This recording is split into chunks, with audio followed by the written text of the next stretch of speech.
तो दोस्तों आज मैं उल्लू वेब सीरीज के 4th एपिसोड को एक्सप्लेन कर रहा हूँ। तो शुरू करते हैं। कहानी की शुरुआत में हम चंदन को गुलाब चाचा के साथ देखते हैं। चंदन चाचा से इमली के बारे में पूछता है, लेकिन चाचा तो चंदन पर ही नाराज होने लगते हैं। चंदन चाचा को सिगरेट के पैसे देकर वहाँ से जाने लगता है कि चंदन की जेब से चाचा को सेफ्टी पैकेट निकलता हुआ दिख जाता है। गुलाब चाचा पूछते हैं ये क्यों रखा हुआ है। तब चंदन बोलता है बारिश और मुंबई की लड़कियों का कोई भरोसा नहीं है, पता नहीं कब जरूरत पड़ जाए। फिर चंदन गुलाब चाचा से पूछता है, अच्छा चाचा बताओ दुकान कब बंद करोगे। चाचा बोलते हैं तुझे इससे क्या लेना, वैसे भी मैं रात 10 बजे से पहले नहीं आने वाला। ये सुनकर तो चंदन को लग रहा था कि आज तो उसकी लॉटरी लग गई है। वो खुशी से दुकान से चला जाता है। गुलाब चाचा कुछ समझ ही नहीं पाते। वहीं हम इमली को डांस प्रैक्टिस करते हुए देखते हैं, क्योंकि जब से चंदन ने उसे स्टार बनने का झूठा सपना दिखाया है वो समझ ही नहीं पाती। चंदन इमली के घर पहुंच जाता है और बोलता है हम तुम्हें फिल्मों में हीरोइन बनाएंगे। हमने बहुत सी लड़कियों को साउथ की फिल्मों में हीरोइन बनाया है, काम दिलाया है, और तुम्हें भी हम एक अच्छी हीरोइन बना देंगे। जो पुष्पा पिक्चर में हीरोइन थी ना, उसे भी हमने ही फिल्म दिलाई थी। इमली बोलती है अच्छा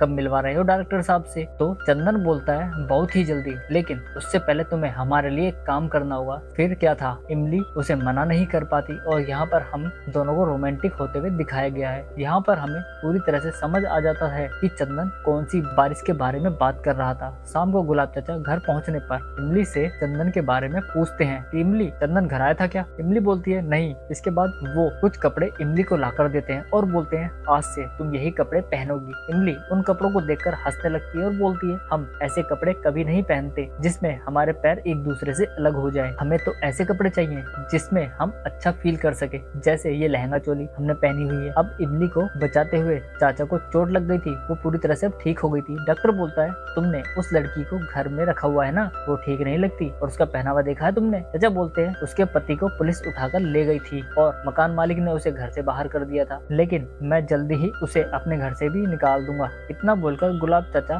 घर पर वापस आ जाते हैं, जहां इमली उन कपड़ों को पहन रही थी जो उसे चाचा ने लाकर दिए थे, लेकिन वो उन्हें ठीक से नहीं पहन पाती। तब गुलाब चाचा उसे पहनाने में मदद करते हैं। तब इमली और गुलाब चाचा दोनों रंगीन सपनों में सो जाते हैं और सुख प्राप्त कर लेते हैं और हमारा ये एपिसोड यहाँ खत्म हो जाता है। धन्यवाद।